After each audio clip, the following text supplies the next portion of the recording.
माँ तू सबसे प्यारी है, माँ तू जग में न्यारी है। माँ तू सबसे प्यारी है, माँ तू जग में न्यारी है। अपने आंचल में रखना, अपने आंचल में रखना। हमें वरदानों से भरना। माँ तू सबसे प्यारी है, माँ तू जग में न्यारी है। माँ तू सबसे प्यारी है, माँ तू जग में न्यारी है। Mr. Rajan Samuel, a great missionary in Hindi heartland, first class with distinction.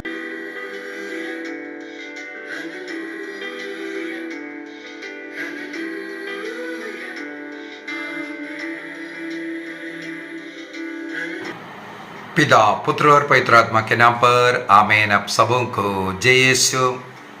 हम लोगों ने शनिवार और इतवार को बाइबल कोर्स सीखते हुए आए हैं। पिछले सप्ताह पवित्र सप्ताह होने के कारण, होली वीक होने के कारण शनिवार, पवित्र शनिवार को ईसा मसीह के अधोलोक में जाने के विषय में और इतवार ईस्टर होने के कारण ईस्टर पर्व के विषय में बताने के लिए हम लोगों ने बाइबल कोर्स नहीं किया।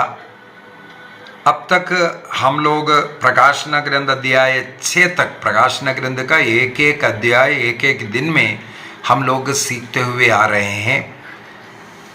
अब तक अध्याय 6 तक हम लोगों ने सीखा। आज अध्याय 7 को सीखेंगे।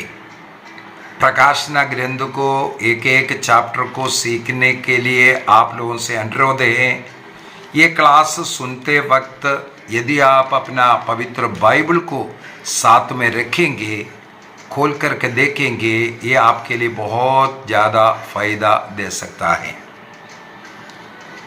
अभी अध्याय 7 को मैं इसका अध्याय 7 हम लोगों को मालूम है 17 वाक्य है इसके अंदर। इन 17 वाक्यों को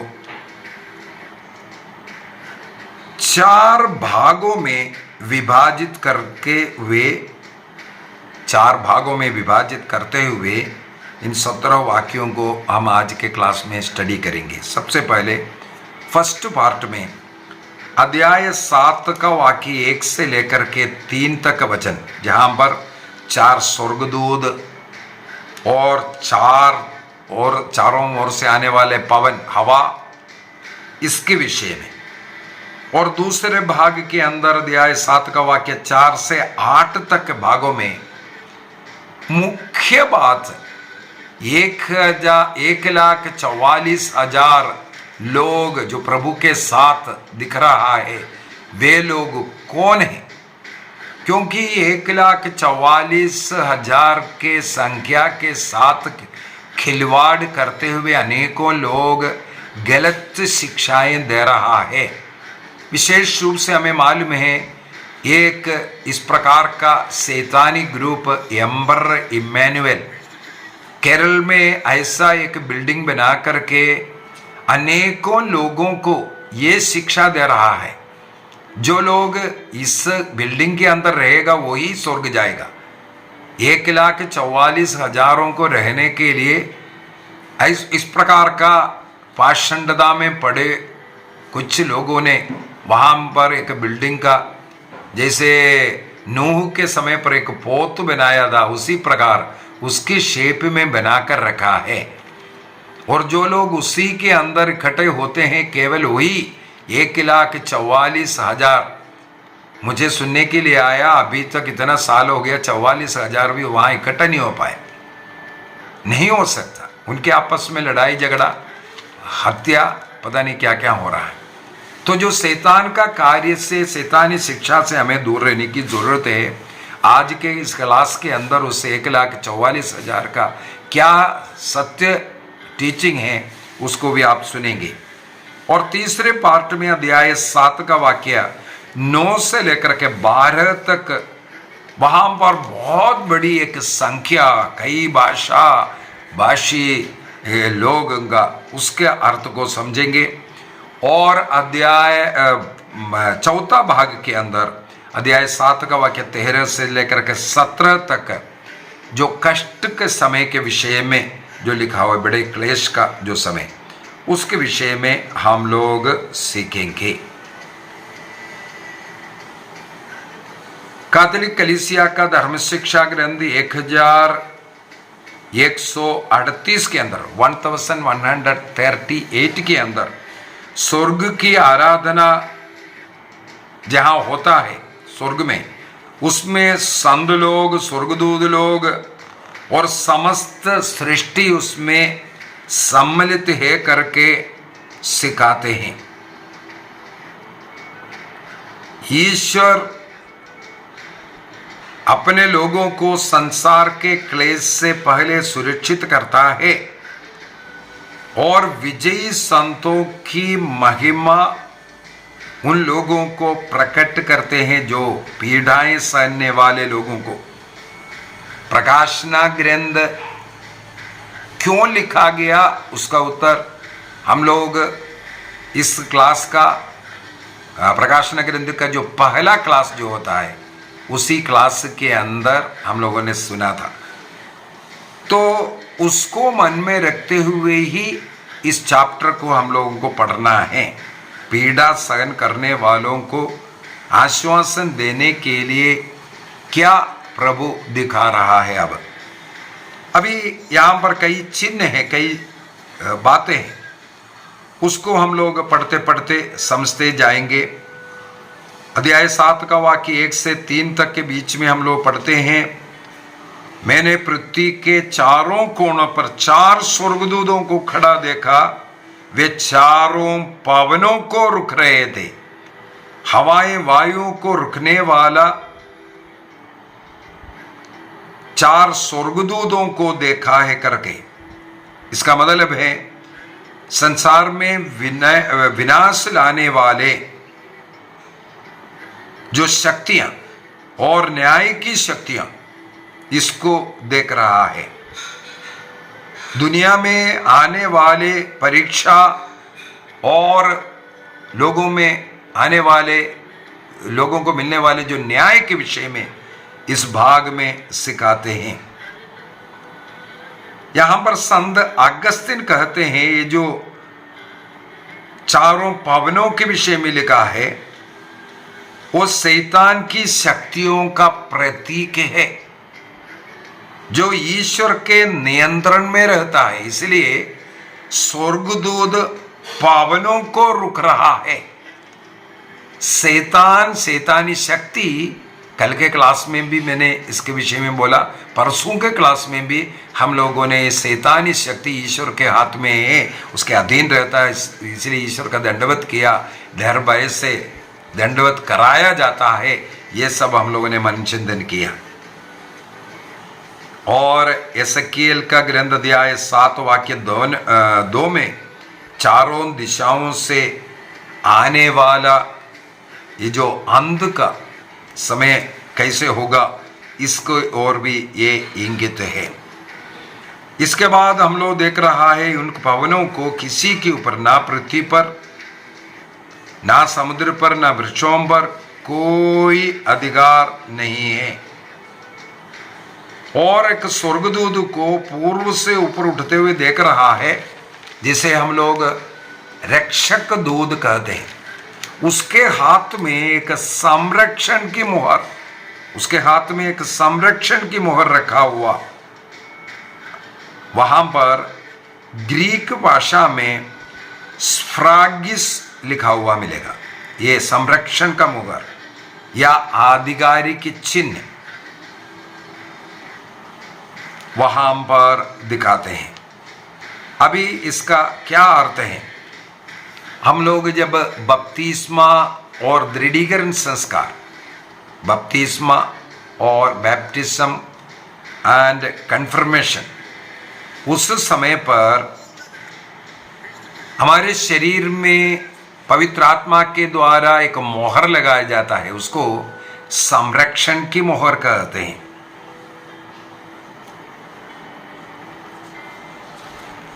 और ईश्वर हमारा स्वामी है, ईश्वर हमें चलाता है, वो भी इसके अर्थात हम लोग ईश्वर के उस सामर्थ्य के, उस अधिकार के अधीन हो, और ईश्वर इस मोहर हमारे ऊपर लगा करके, जिस प्रकार एक स्वामी अपने अधिकार में रहने वाले जो गुलाम है उसके ऊपर मोहर लगाता है, उसके ऊपर वो अधिकार जताते हैं, इसी प्रकार हम लोगों पर ईश्वर का मोहर लगने का मतलब हो गया हम ईश्वर के। प्रभु कहते हैं तुम मेरे हो। कैथोलिक कलीसिया का धर्म शिक्षा ग्रंथ 1295 और 96 में दृढ़ीकरण संस्कार में पवित्र आत्मा का मुहर इस प्रकार अंकित होता है करके, और पवित्र आत्मा का ये जो चिन्ह हमारे शरीर में जो चिन्ह लगाता है, ईश्वर के चिन्ह को लगाता है, वो कभी भी मिटता नहीं है, ये हमें सिखाता है। एसेकिएल का ग्रंथ अध्याय 9:4 में माथे पर चिन्ह लगाने के विषय में, और प्रकाशना ग्रंथ अध्याय 14 वाक्य 1 में मेमने का नाम माथे पर अंकित है, इसके विषय में सब लिखाया हुआ उसकी ओर हमें लेकर के जाते हैं। वाक्य 3 में जब तक हम अपने ईश्वर के दासों के मस्तक पर मुहर न लगाए तब तक तुम ना तो पृथ्वी को उजाड़ो, ना समुद्र को, और ना वृक्षों को। जैसे एसेकिएल के ग्रंथ 9:4 में माथे पर चिन्ह लगाते हैं, वो संरक्षण का मुहर जो हम लोगों को बपतिस्मा और दृढ़ीकरण संस्कार में मिलते हैं। ईश्वर का मुहर हर एक क्रिस्तीय के ऊपर लगता है, उसके द्वारा ईश्वर कहते हैं ये मेरा है, तुम मेरे हो बेटा। अभी वाक्य 4 से लेकर के 8 तक का वो पैराग्राफ को पढ़ेंगे, वहां पर 1,44,000 की जो संख्या यहां पर लिखे है। मैंने मुहर लगे लोगों की संख्या सुनी, वह 1,44,000 थी। वे इस्राएलियों के सभी वंशों में से थे करके। इसके बाद यूदा इस्राएल के 12 वंशों का नाम, और उनके वहां से 12,000 को, इस प्रकार 12 × 12,000 1,44,000 का संख्या आता हुआ हम लोग यहाँ पढ़ते हैं। इसका क्या अर्थ है? क्या ये केवल ईसा मसीह के सेकंड कमिंग में 1,44,000 ही बच जाएगा? उसको उसी प्रकार उठाना एक गलत शिक्षा है। जैसे एम्बर मैनुएल जो कार्य कर रहा है, गलत शिक्षा, शैतानी शिक्षा, उसी संख्या को उसी पर। इस प्रकाशना ग्रंथ के अंदर अनेकों इस प्रकार जो चिन्ह है, जो संख्या है, उसका अर्थ समझने की बहुत ही जरूरत है। अभी कैथोलिक कलीसिया इस संख्या के विषय में ऐसा सिखाते हैं,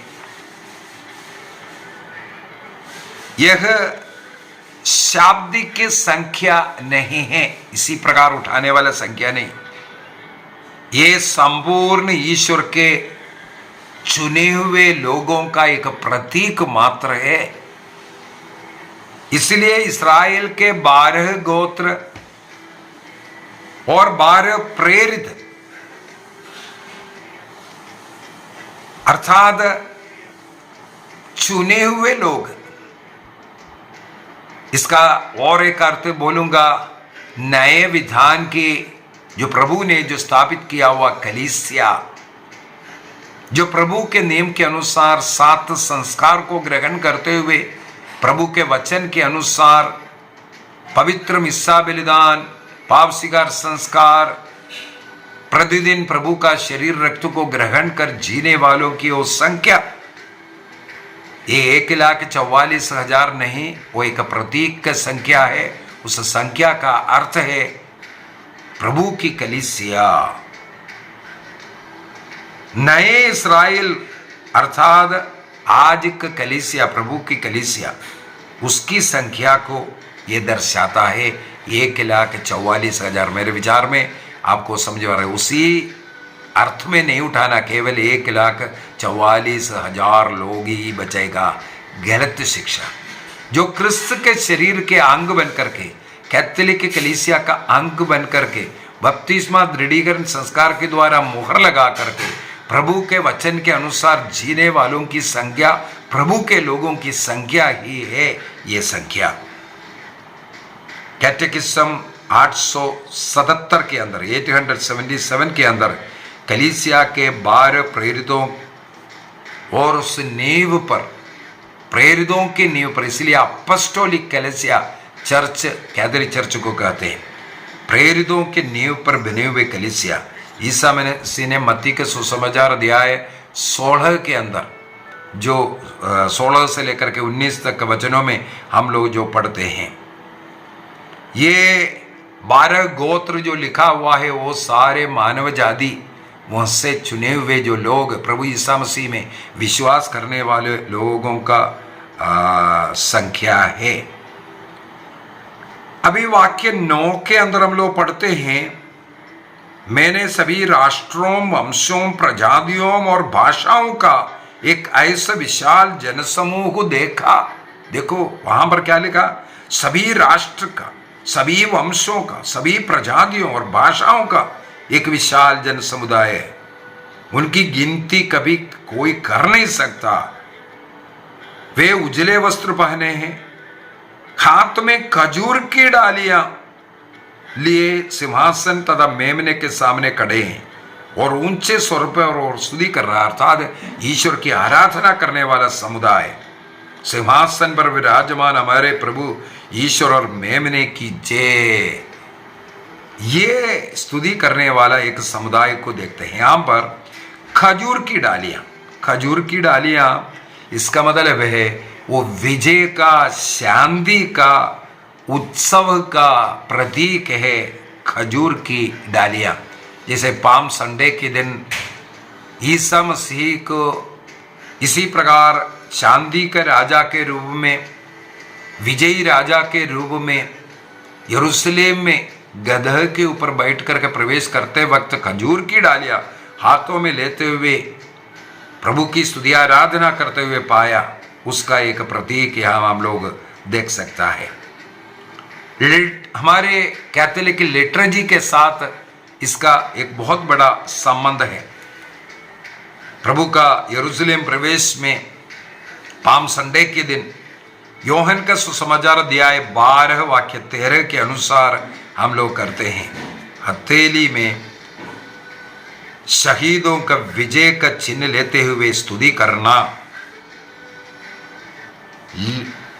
लेवी ग्रंथ अध्याय 23 वाक्य 40 में भी हम लोग इस प्रकार मंडप पर्व के समय पर खजूर की डालियां लेते हुए विजय की घोषणा, और मक्काबियों का ग्रंथ पहला मक्काबी अध्याय 13 वाक्य 51 में भी हम लोग ये पढ़ सकते हैं।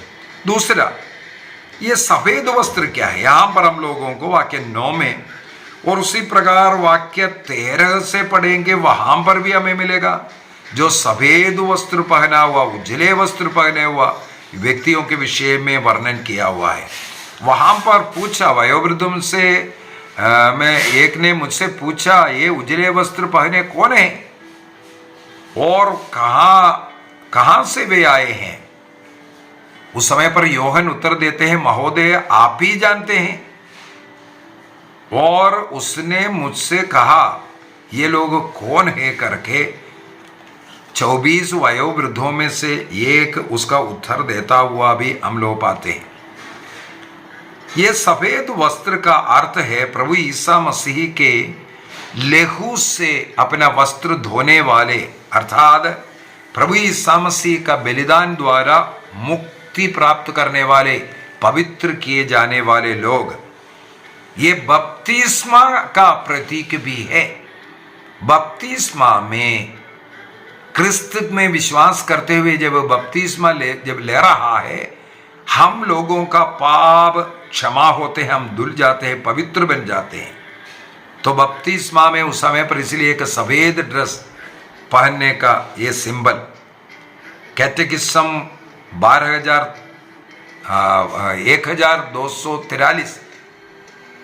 1243 के अंदर हम लोग पढ़ते हैं, बपतिस्मा में श्वेत वस्त्र इसलिए पहनाया जाता है, वो पवित्रता का प्रतीक है। संत क्रिसोस्टम कहते हैं श्वेत वस्त्र आत्मा की पवित्रता को दर्शाते हैं, जो क्रिस्त के बलि के द्वारा हम लोगों को कृपा मिलती है। वाक्य 14 में देखेंगे, वहां पर लिखा हुआ है, ये बड़े क्लेश से आया है, महासंकट से निकल करके आने वाला है। ये ट्रिबुलेशंस अंग्रेजी में जो लिखा हुआ, ग्रीक भाषा में वहां पर त्लिप्सिस मेगाले लिखा हुआ मिलेगा। ओरिजिनल ये जो ग्रीक भाषा प्रकाशना ग्रंथ में लिखा, उसका अर्थ शहादत हो सकता है, उत्पीड़न हो सकता है, पाप से पश्चाताप कर जो मुक्ति प्राप्त करने के लिए जो अपनी परीक्षा, उनके जीवन में जो कष्ट झेलना है, वो सब हो सकता है। इसका मतलब आज के जमाने लोग क्रिस्त को स्वीकार करने के लिए जो पीड़ा सहन करना पड़ रहा है, अनेकों देशों में हमें मालूम है, क्रिस्त में विश्वास करने के कारण उत्पीड़न होता है, कष्ट पीड़ा सहन करना पड़ रहा है, इसकी ओर इंगित कर रहा है। कैटेकिज्म 675 में अंतिम समय पर कलीसिया को इस प्रकार बड़ा उत्पीड़न सहन करना पड़ेगा। मत्ती का सुसमाचार अध्याय 24 वाक्य 21 में भी हम लोग ये सब पढ़ सकता है। यहाँ पर एक लिटर्जिकल कनेक्शन हम लोग कर सकते हैं, पवित्र मिसा के साथ इसको जोड़ करके भी दे सकता है। प्रकाशना ग्रंथ अध्याय 7 का वाक्य 11 से 12 तक का ये जो असंख्य भीड़ जो लगना आराधना करता हुआ, पवित्र मिसा में भी इसी प्रकार ईश्वर की आराधना जय जयकार करते हैं, होसन्ना गाते हैं। और श्वेत वस्त्र के विषय में जो वाक्य 9 में हम लोगों ने जो पढ़ा था, वो कलीसिया में लोगों को मिलने वाला बपतिस्मे की और उस समय पर लगने वाला पवित्र आत्मा का मोहर की ओर इंगित करते हैं। वाक्य 17 के अंदर मेमना और उसके सिंहासन, ये हम लोगों का पवित्र मिस्सा बलिदान के लिए जो वेदी है, उस वेदी पर उपस्थित क्रिस्त का प्रतीक है। वाक्य 17 में उनके आंसू पोंछने के विषय में जो लिखा हुआ है, पवित्र मिस्सा के अंत में हम लोग प्रभु का शरीर रक्त को ग्रहण कर संतृप्ति प्राप्त करता हुआ इसकी ओर इंगित करता है। इसका मतलब है हम लोगों को ये जो अध्याय 7 के अंदर पढ़ा हुआ चीज पवित्र यूकरिस्तीय बलि की ओर भी लेकर जो उसको मिला करके पढ़ सकता है। और साथ ही साथ अन्य चैप्टर में भी कुछ बातें हम लोगों को पढ़ने के लिए, जैसे ये मोहर के विषय में लिखा हुआ प्रवक्ता प्रकाशना ग्रंथ अध्याय 14 का वाक्य 1 में माथे पर मेमने का नाम लिखने के विषय में, या अध्याय 22 वाक्य 4 के अंदर जो मोहर के विषय में लिखा हुआ, उसकी ओर भी हम तुलना कर सकते हैं।